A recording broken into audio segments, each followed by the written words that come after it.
Enough with the complaints. It's gone now. Those were the words that shattered my world. My daughter, Lisa, hovered in my living room, hands on her hips, as if she hadn't just dropped a bomb on me. I was counting on that money for my cruise to Greece, the one thing I had looked forward to since Robert's passing.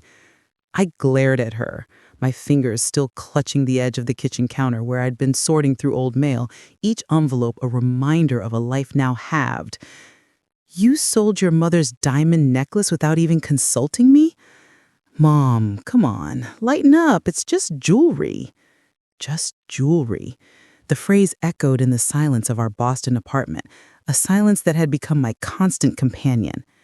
8 months after laying my husband of 45 years to rest, and my own daughter had taken the one piece of Robert's that I cherished most, the necklace he'd given me on our 10th anniversary, which I touched every evening as a reminder of his gentle presence, his promise of forever. If you're watching this on Shattered Voices, hit that subscribe button and tell me in the comments where you're tuning in from. Your stories give me strength. The sting of disloyalty is like acid in your throat, sharp and unrelenting. There, facing my 40-year-old daughter who seemed to think mourning had a shelf life, I felt it burn deep. "Which antique shop?" I whispered, the words tasting like ash. Lisa's husband, Jordan, glanced up from his tablet, the blue glow illuminating his smug features. Finally, some sense. His tone was laced with that superiority he'd honed to perfection. "Really, Evelyn, holding on to trinkets isn't good for you. Robert wouldn't want you stuck in yesterday."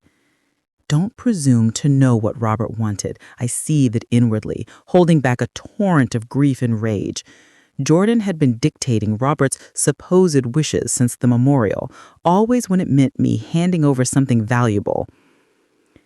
"Beacon Hill Antiques on Charles Street," Lisa mooted, glancing at her phone as if confirming a dinner reservation. "They offer $1,200. Decent for something so outdated." $1,200 for a 1965 diamond pendant that Robert had scrimped and saved from his factory bonuses to buy when Lisa was a toddler. The necklace he presented to me with trembling hands, his eyes shining with a love so fierce it could light up a city. That piece was valued at least at $4,000, I countered, my voice trembling. Jordan chuckled, a dry, dismissive sound. "In your dreams, it was barely sparkling anymore." Because I was the one polishing it, keeping its glow alive, keeping Robert's memory shining in my daily life. But they couldn't grasp that. Lisa and Jordan existed in a realm where items were commodities, devoid of stories or souls. "I'm retrieving it," I declared, my voice finding a strength I didn't know I possessed. "Best of luck," Lisa scoffed, making for the exit. "Our flight's first thing tomorrow. Jordan's orchestrated this getaway perfectly." Jordan trailed her, stopping at the threshold with that phony, compassionate look he deployed like a weapon. "Evelyn, therapy might help. This fixation on Robert's belongings isn't healthy." The door clicked shut, enveloping me in the acrid burn of treachery and the emptiness that had shadowed me since Robert's passing. But what Lisa and Jordan overlooked about their frail old mom was that I'd managed a credit union for 35 years. I understood surrender versus calculated moves, and I was through surrendering. The antique shop, Beacon Hill Antiques, was a dim, cluttered space that smelled of lemon polish and forgotten histories. Shelves groaned under the weight of porcelain dolls, tarnished silver, and clocks with stilled hands. A woman, with a sleek silver bob and a no-nonsense gaze, looked up from a ledger, sizing me up instantly. "You're here about the necklace," she said, not a question. "How did you know?" "Your daughter tipped me off you might drop by, said you were struggling to move on." She offered a sympathetic shrug that didn't reach her eyes. "Sorry, ma'am, but deals are deals. I gave a fair price." Fair price. As if you could quantify 45 years of vows. The feel of Robert clasping that necklace around my neck on special occasions, or the way it rested against my skin, like his embrace. I'll repurchase it. Name your figure." The woman, her tag reading Marlene, shifted uneasily. "It's sold already. A collector snapped it up this afternoon, cash in hand. No refunds here." My stomach dropped through the floor. Some unknown person in Boston now owned Robert's gift, his final secret, all because my daughter craved funds for her lavish escape. "But wait," Marlene added, her voice dropping conspiratorially. "We discovered something odd while appraising it."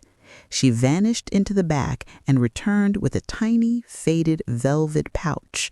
There was a concealed latch in the pendant setting, expert craftsmanship, likely a custom jeweler's work. This was tucked inside. My hands trembled as I took the pouch. Inside lay a small, aged note card. In Robert's precise, beloved script, it read, "Evelyn's smile. April 22nd, 1958. The moment I fell forever." Beneath it, a string of digits and symbols. HB 3369 BO0422EV. I gazed at the card, my pulse racing. Robert had never hinted at a secret latch. Across 45 years together, this mystery had dangled from my neck, unseen, a secret kept in plain sight. "Mean anything to you?" Marlene inquired. I shook my head, though the code tugged at a deep memory. It resembled a secure code or identifier. Robert had been diligent with details, always jotting vital info in his neat hand. "The buyer," I pressed, my voice tight. "Description." Marlene's face tightened. "Client confidentiality." "Please." I leaned in, letting Marlene witness the raw, lingering sorrow in my eyes. "That necklace is my last tie to him. I'm not asking for anything illegal. Just, did the buyer know about the latch? Did he seem interested in it?" Marlene pondered, tapping a finger on the ledger. She finally relented. "He didn't chat much, but when I mentioned the find inside, his interest piqued. Asked if we'd examined it further." A shiver, cold and sharp, ran down my spine. "His name?" "Cash transaction. We don't require records for buyers under $10,000. Marlene hesitated, then leaned in closer. "But he did inquire about other recent vintage jewelry arrivals. Claimed he specialized in antique diamonds, particularly pieces from the 60s. Someone had targeted Robert's necklace specifically. But how and why? I thanked Marlene and drove home, the note steering in my pocket like a riddle I both needed and dreaded to solve. Robert had guarded this for nearly 50 years. From me. What other shadows had my gentle, predictable husband cast? That evening, I settled into the worn leather of Robert's old oak desk in our study, a fortress of mahogany and memory. The code mocked me, HB 3369 BO0422EV. I'd scoured our joint accounts, IRAs, lockboxes, no matches. Robert was prudent financially, standard savings, checking, a humble pension, no secrets, or so I had believed for a lifetime. My phone buzzed. Lisa's ID flashed, an unwelcome intrusion. "Mom?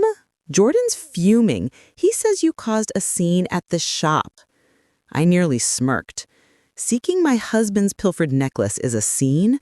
I tried to reclaim your father's gift. It was too late, sold to someone else." "Great. Closure then. Let it go." Her flippancy ignited a fresh wave of fury in me. This was Robert's child, the girl he'd worked nights for, the one he taught to ride a bike and balance a checkbook. When had that little girl turned so callous? "Lisa, the necklace hid something. Your father left a clue inside."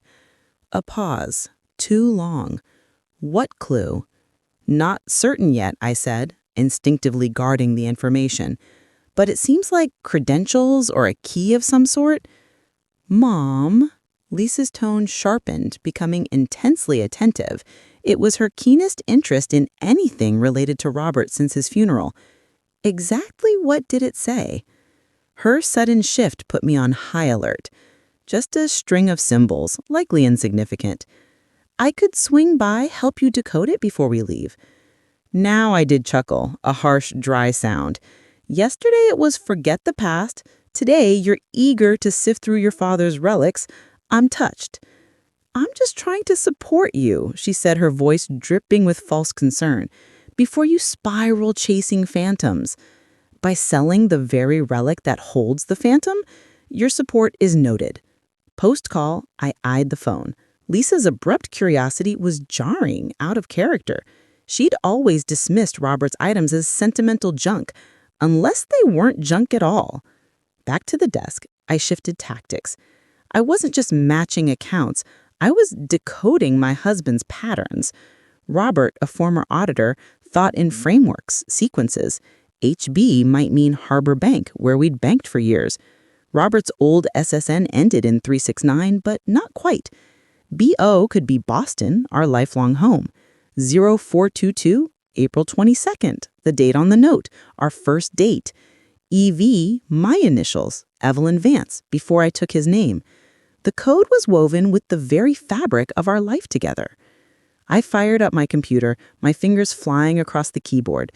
Hours of research later, I found it. Horizon Bancorp, a discreet private bank in Bermuda, catering to affluent clients who prioritized absolute discretion. Their client portal demanded a client ID and a separate passcode. Heart pounding, a drumbeat of trepidation, I entered HB 3369 BO 0422 EV as the client ID. Account recognized. The screen changed, prompting for the password. Something intimate, something only Robert would have trusted. I tried our anniversary, his birthday, our old address, all denied. Then I looked at the note again. Evelyn's smile, April 22nd, 1958. The moment I fell forever. It wasn't just a date, it was our meet cute, a story he loved to tell of seeing me across a crowded spring festival in Boston Common, lost in a laugh with friends. He always swore it was love at first grin. Holding my breath, I inputted Smile 1958. The screen dissolved into a dashboard, and the balance hit me like a physical wave. $3,152,478.11.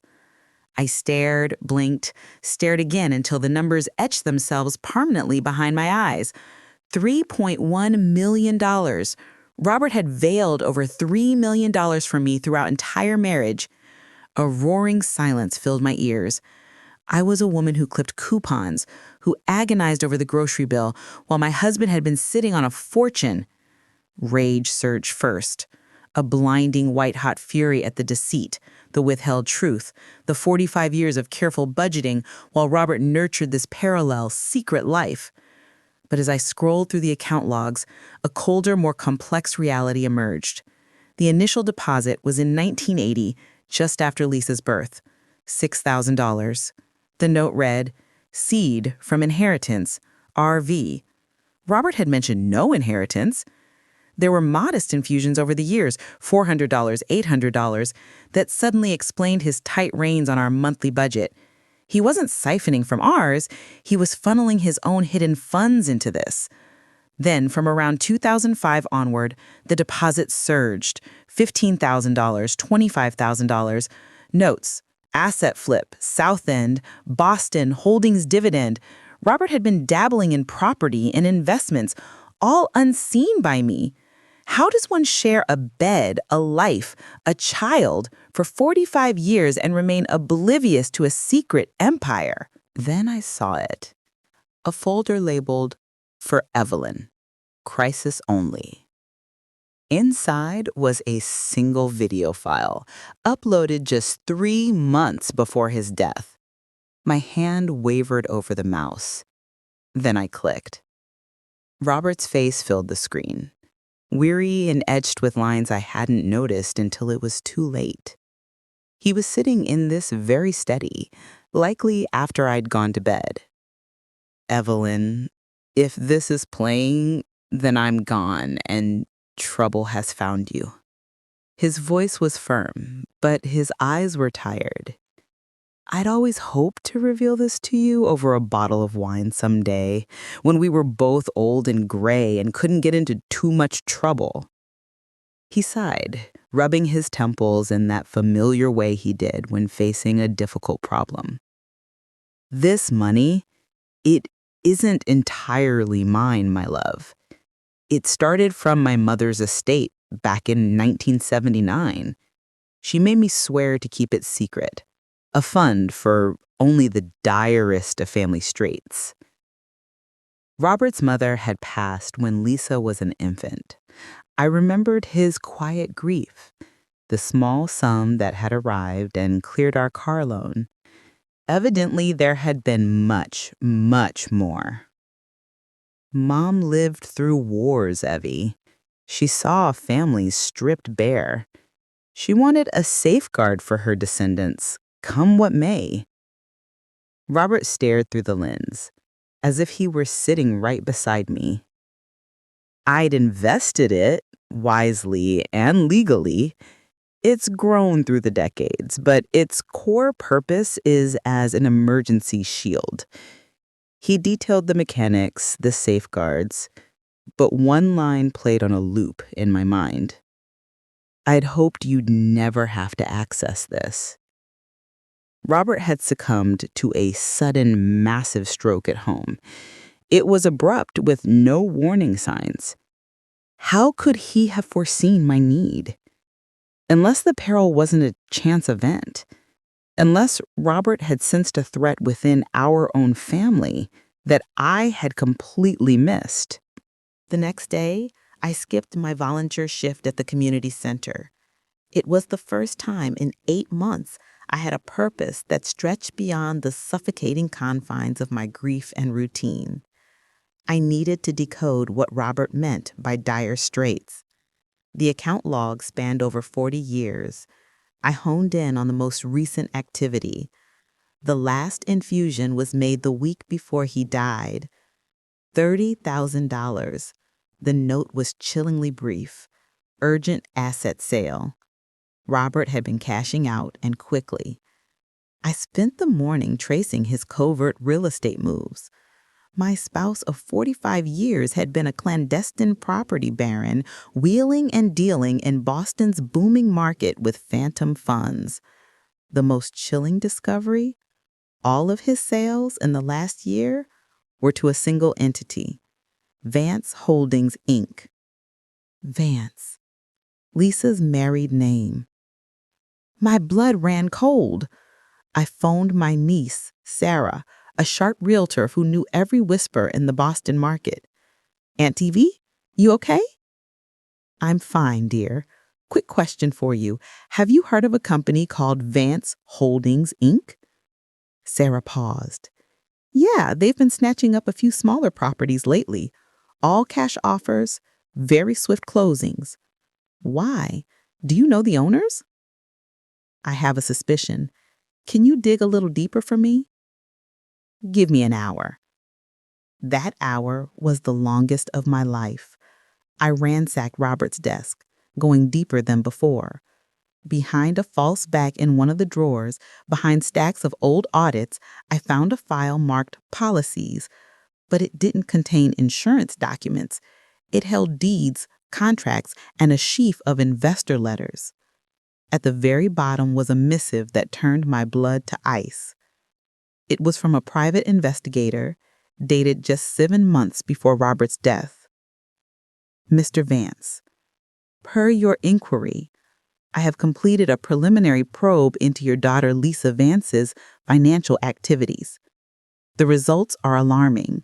She carries approximately $220,000 in credit card and personal loan debt accumulated from sustained luxury habits. She has also taken multiple mortgages on her home using inflated asset claims. More worrisome, she has made inquiries into your will and is actively contesting the process. She has contacted no less than 4 attorneys specializing in inheritance law, guardianship, and senior living facilities. I suspect she's in the early stages of planning an incompetency declaration for the purpose of asset control. Preparations appear to have been underway for several months. I advise immediate asset fortification and ensuring spousal security. Sincerely, Elena Ruiz, PI.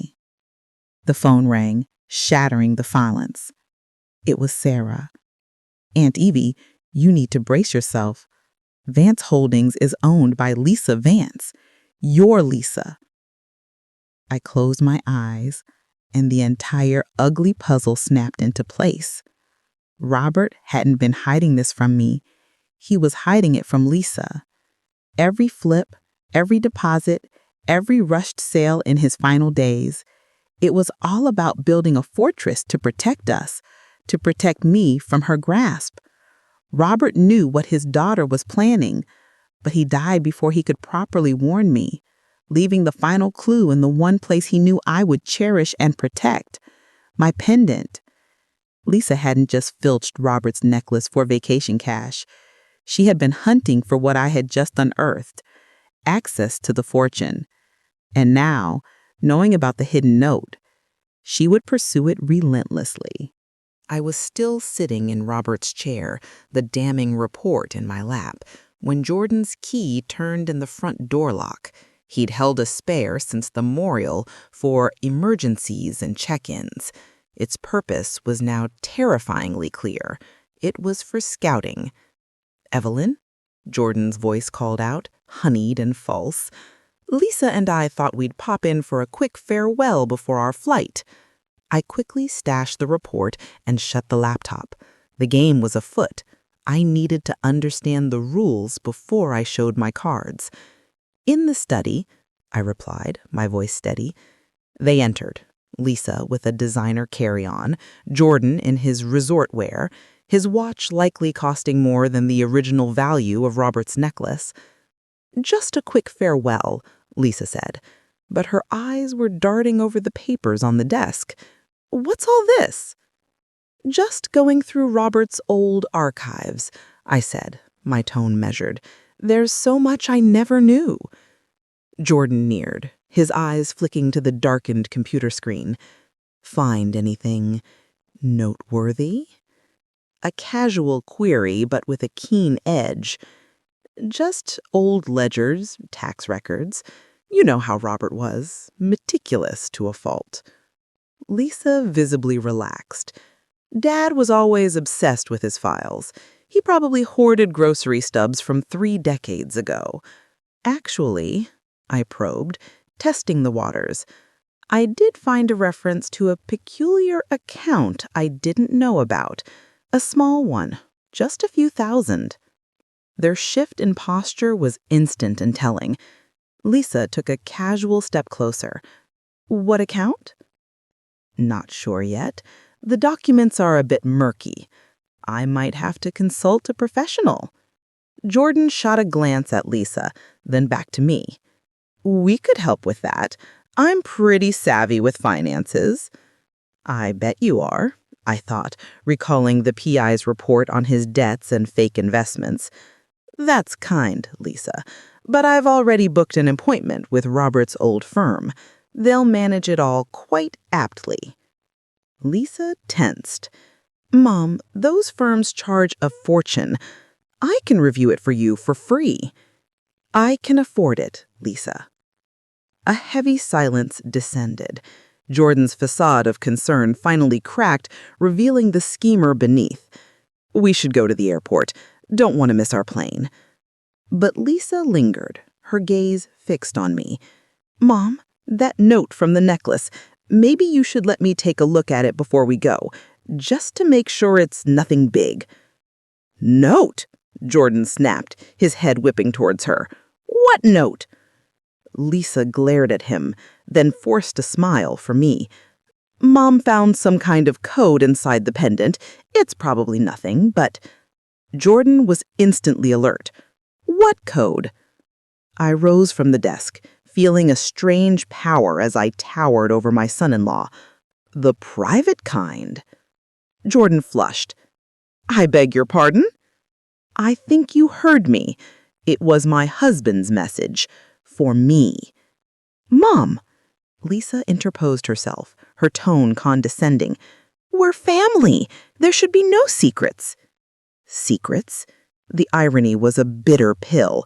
Like hidden debts, or a holding company buying up properties with phantom funds. Their faces blanched in unison. I have no idea what you're talking about, Lisa stammered, her voice unsteady. Does Vance Holdings sound familiar? Her pallor deepened. She looked like a ghost. How could you know that? Your father knew, Lisa. He knew everything. Jordan snapped first, his voice a venomous hiss. You delusional old hag, you don't know what you're talking about. I know about the $220,000 in debts from your extravagant lifestyle. I know about the plots to have me declared incompetent. I know you've been scheming for months. I brandished the PI's report, watching the recognition dawn in their horrified eyes. Robert was protecting me from you, even after he was gone. And that code you're so desperate to get your hands on, it's the gateway to the wealth you've been dreaming of, and it will never be yours. We have to go, Jordan said, tugging violently at Lisa's arm, but Lisa stared at me, and for a fleeting second, I saw a flicker of my daughter, of the child who had looked at her father with awe. He really knew, she whispered, a statement of horrified awe. He knew his own daughter was scheming against her mother. What kind of monster does that make me, Mom? For a brief, heartbreaking moment, she resembled my little girl, lost and remorseful. Then Jordan yanked her arm again and the moment shattered. We are not finished here, Jordan snarled as they retreated towards the door. Oh, yes, you are, I shouted after them, my voice echoing in the hallway. You ended the day you decided I was worth more to you gone than here. 2 days after the showdown, my doorbell rang at 7 a.m. Through the peephole, I saw a man in a sharp, expensive suit holding a briefcase. He was flanked by a woman with a severe bun and an expression that screamed, corporate shark. Mrs. Vance, the man said when I opened the door a crack, not removing the chain. Alexander Reed of Reed & Associates. This is my colleague, Mia Lopez. We represent your daughter, Lisa, in certain familial affairs. Familial affairs. What a tidy euphemism for betrayal. How can I help you? I asked, my voice flat. Alexander beamed a rehearsed, sympathetic smile. Lisa is very worried about you. We're here to propose some options that could help everyone. For instance, Mia produced a tablet. We're aware you may have recently discovered some private financial holdings from your late husband. That's a wonderful thing, but complex assets can be so taxing, especially while grieving. Taxing. As if my 35 years managing a credit union hadn't honed my financial acumen while Robert was building his empires unseen. Thanks for your concern, but I'm perfectly capable. Alexander's smile didn't falter. I'm sure you are, but Lisa could help ease the load. We have some documents here that would grant her power of attorney, just temporary, of course, until you feel your grief has eased. Temporary? And who would be the judge of when my grief had ended? Of course, the decision would be entirely yours, Mia added, her glance at Alexander telling a different story. Of course, I repeated. I believe this discussion is over. Mrs. Vance, the voice took on a harder edge as he wedged his foot in the door. Lisa is prepared to petition the court for a competency hearing. She has notes on your erratic financial behavior.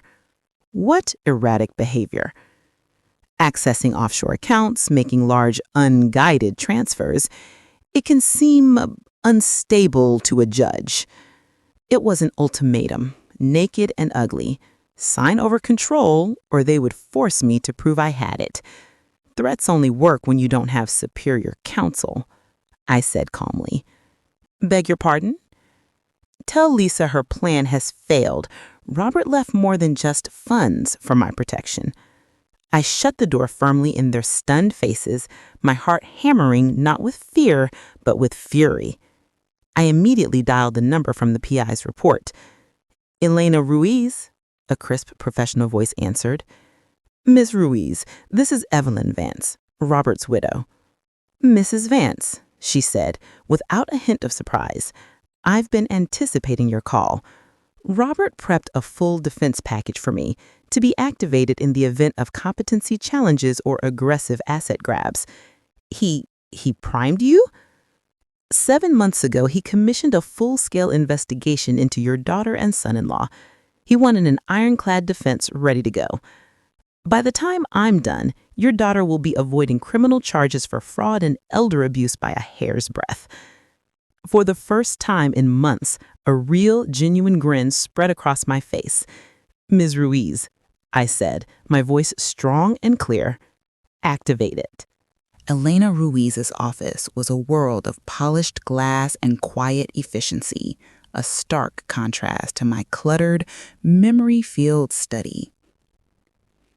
As she laid out Robert's package, it became clear just how far ahead he had been thinking. Your husband was nothing if not meticulous, Elena said, spreading documents across her conference table. Meticulous was an understatement. There were records of Lisa's debts, transcripts of recorded conversations about incompetency, photos of her and Jordan meeting with attorneys. Recorded conversations? I asked, aghast. Elena nodded. Robert suspected the worst. He had the house wired last year, perfectly legal, as it was his own property.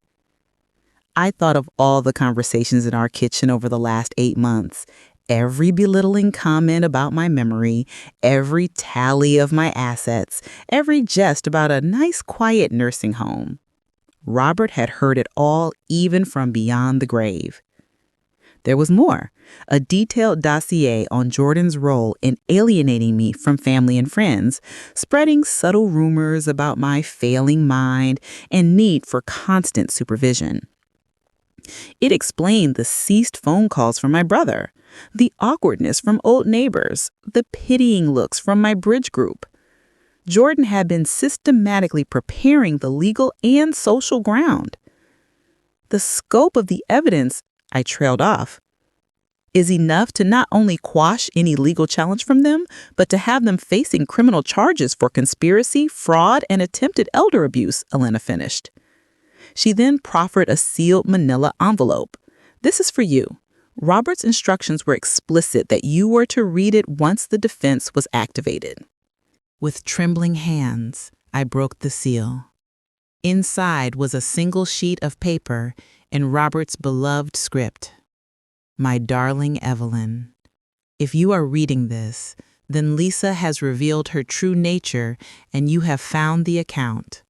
I am so sorry for the secrecy, my love, but I had to shield you from the knowledge of her intentions until you were ready. The funds are not merely a legacy, they are retribution. Every single cent in that account was grown from tips Lisa bragged about at our dinner table, from her sure thing deals, unaware that I was following her leads with my own hidden capital. Her real estate flips, I invested in the same vicinities and tripled her returns. Her stock whispers, I invested via the inheritance she was too greedy to ask about. The offshore account was built by turning her own avarice back on itself. Now it is yours to wield. Elena will handle the secure transfer. By the time you read this, your financial independence is untouchable. The choice of how this ends is now, and always was, yours. You can choose to forgive, to offer aid despite it all, to hope for her reform, or you can allow the consequences I have laid out to fall upon them. I trust your judgment, my love, as I always have. Yours, now and forever, Robert. My hands trembled as I set the letter down. Robert hadn't just been protecting me, he had been engineering Lisa's downfall using the very tools of her own schemes. He had loved me enough to wage a secret war for my future. Mrs. Vance, Elena watched me carefully. How would you like to proceed? I thought of Lisa as a toddler, her gleeful laugh ringing through the park as Robert pushed her on the swing. I thought of her 2 days ago, calling me a bitter old crone while her husband threatened me with a guardianship. Some chasms are too wide to bridge. Miss Ruiz, I said, my voice steady and cold, file everything with the appropriate authorities today. The morning after the filings, bedlam erupted on their serene, tree-lined street. I was sipping my tea, reading the news on my tablet, when 4 dark sedans pulled up opposite Lisa and Jordan's home. Men and women in jackets emblazoned with IRS, FBI, and State Attorney General emerged, hauling out crates of documents and computer equipment. My phone rang instantly. It was Lisa, her voice frantic, stripped of all its condescending polish. "Mom, what did you do?" "What you should have done for family," I said, my voice serene as I watched the scene unfold from my window. "Safeguard it, not rob it." "You misunderstand everything. You're ruining us." "You ruined yourselves," I calmly chronicled it for her. Jordan's hidden income, the fraud, the plots to have me declared incompetent, the lies to isolate me. Robert knew all of it, Lisa. For over a year, he was protecting me from my own daughter. A whimpering sound came from the other end of the line. "The IRS is here. They're auditing everything. The DA wants to talk about elder abuse. Mom, please, I never meant for it to go this far." "When did it start, Lisa?" I asked, the question hanging in the air between us. "When did you first look at me and see me as more profitable deceased than alive?" The silence was long and heavy. When she finally spoke, her voice was a broken whisper. "When I was going through Dad's old office papers last Easter, I found a statement from a bank I'd never heard of. The balance was staggering. I thought if you were gone, it would all be mine. I could finally have the life I deserved." It was a brutal, purifying truth. You were wrong. Robert fortified me against you. "How much?" she whispered, the greed still there, even in her ruin. "Enough," I said, "to ensure my independence from burdensome kin."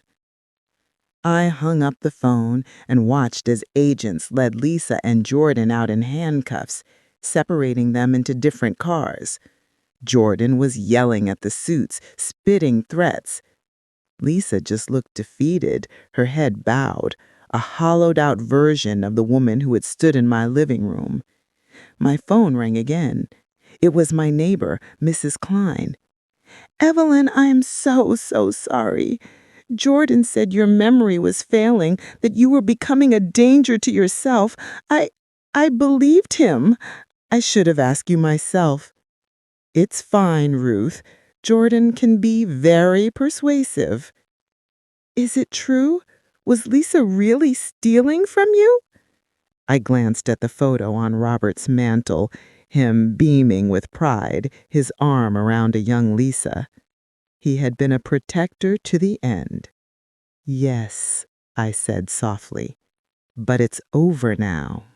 4 weeks later, I was in Elena's office, signing the final papers to make the asset transfer official. Lisa and Jordan were facing a mountain of fraud charges. Their firm had been seized, their assets frozen. But the morning brought one final, stunning surprise. "Mrs. Vance," Elena's secretary said over the intercom. "There's a gentleman here to see you, a Mr. Victor Hale. He says he has something that belongs to you." A man entered, in his late 70s, but built like a retired linebacker, with a kind, shrewd face and a tailored blazer. He held a familiar, polished silver case. "Mrs. Vance," he said, his voice a warm rumble, "I'm the man who acquired your husband's necklace from Beacon Hill Antiques." I stared, puzzled. "How did you find me?"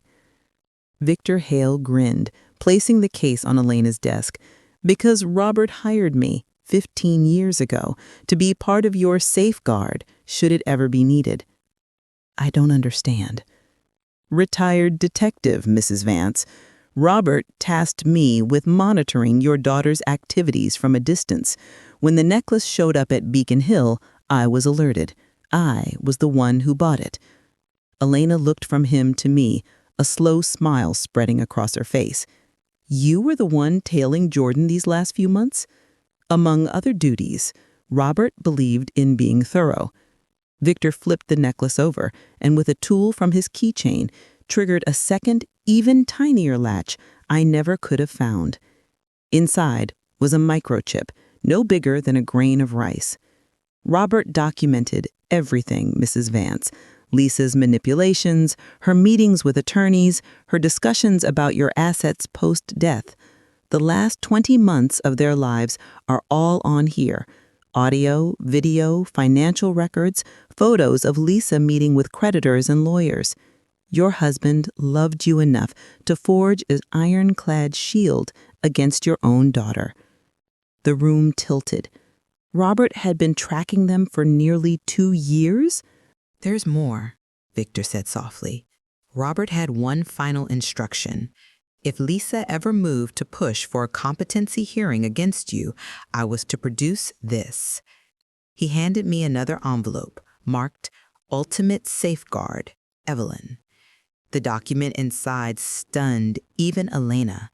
It was a legal instrument, rock solid, stating that if Lisa Vance ever pursued a petition of incompetency against Evelyn Vance, it would trigger the immediate and forthwith transfer to the Boston Youth Center in Lisa Vance's name of all properties held by Vance Holdings, Inc., all associated debts and loans, all legal fees and costs associated with the abuse case, and it stipulated that Lisa Vance would be personally liable for all of it, with no access to any inheritance to pay for it. Robert had rigged it so that the moment Lisa tried to grab my independence, she would inherit only ruin. It was brilliant and brutal. He knew she would be relentless in her pursuit, Victor said, so he made sure any grab for power would result in the absolute loss of her own. I held Robert's necklace in my hand, its weight both familiar and profoundly new. For 45 years, I had thought I had been married to a simple, kind-hearted auditor, a penny pincher who loved his family. I was wrong. I had been married to a grand strategist, a man who for the last 2 years of his life had been crafting an epic safeguard for the woman he loved. "Mrs. Vance," Victor said gently, "Robert asked me to give you this, if this day ever arrived." He handed me a final small envelope. Inside was a single note card. "Evelyn, you were always the strong one. I just made sure you had the proof. Eternal love, Robert." 7 months later, I stood in the foyer of the Boston Youth Center, looking up at a newly installed brass plaque, the Robert Vance Memorial Pavilion, funded by a gift from Evelyn Vance. The fortune was more than ample for my security and for the expansion of a dream we had both shared. The bitter irony was not lost on me. Lisa's act of theft had directly led to the center's single largest gift. My phone buzzed. A text from Elena. "Lisa's sentencing is tomorrow. Prosecutors are asking for 3 years federal plus restitution. Jordan took a plea deal for 2. Will you be attending?" I typed back my reply without hesitation. No, I have a life to live, and it is fuller than I ever imagined. And it was. At 75, I was finally living the life Robert had fought so hard to protect. A cozy condo overlooking the harbor, 2 art classes a week, volunteering at the center 3 times a week. Every choice was mine, no longer dictated by the avarice of kin. My doorbell rang as I was prepping supper. Through the peephole, I saw a young man with Lisa's eyes and Robert's shy grin. I opened the door. "Grandma Evelyn? It's Alex, Lisa's son." I hadn't seen him since the memorial. Jordan had worked hard to sever that tie, too. He was a young man now, fresh out of college and starting his first job. "Alex, this is unexpected." "I know, I should have called. I heard about Mom and Jordan and what they tried to do to you." He fidgeted, looking down. "I came to apologize for all of it." "This is nothing you need to apologize for, dear." "But I knew something was off," he said, his voice thick with emotion. "Mom was always quizzing Grandpa about finances in this weird way. Jordan was always making these little jabs about your memory. I should have said something. I should have called you." I saw Robert's integrity in his face and the better parts of Lisa, too. "Come in, dear. Let's talk." Over a meal, he told me about his marketing job, his girlfriend, his plans to propose. He carried a heavy guilt over his parents' crimes. "I think I should visit her in prison, but I'm so furious at them." I said, patting his hand, "Anger is fine, but don't let it empower them. Choose your own serenity." He teared up. "I've missed you so much. Jordan always said you were confused, that you didn't want visits." "I always wanted you, Alex. Always will." As he helped clear the dishes, he paused at a photo of Robert on the mantel. He said, "I was just wondering, why do you think Grandpa went to all that trouble to hide that clue in the necklace? He must have adored that piece."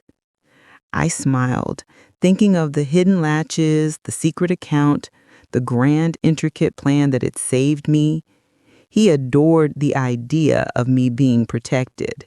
That night, after Alex left, I stood on my porch, gazing at the harbor sunset, Robert's necklace cool and comforting around my neck. He had been gone over a year, yet he was still guarding me, his love a tangible force in the quiet of the evening. True love isn't just fireworks and grand gestures. It's the safeguard built in the shadows. It's loving someone enough to wage a war they never even knew was happening. Robert had spent the last 2 years of his life preparing for a battle he wouldn't live to see, all for me. Some people spent a lifetime searching for that kind of love. I was fortunate enough to have worn it around my neck for 45 years. Thanks for tuning in to Shattered Voices. If you've ever felt your voice wasn't heard, hit subscribe and share your own story in the comments below. Your voice matters.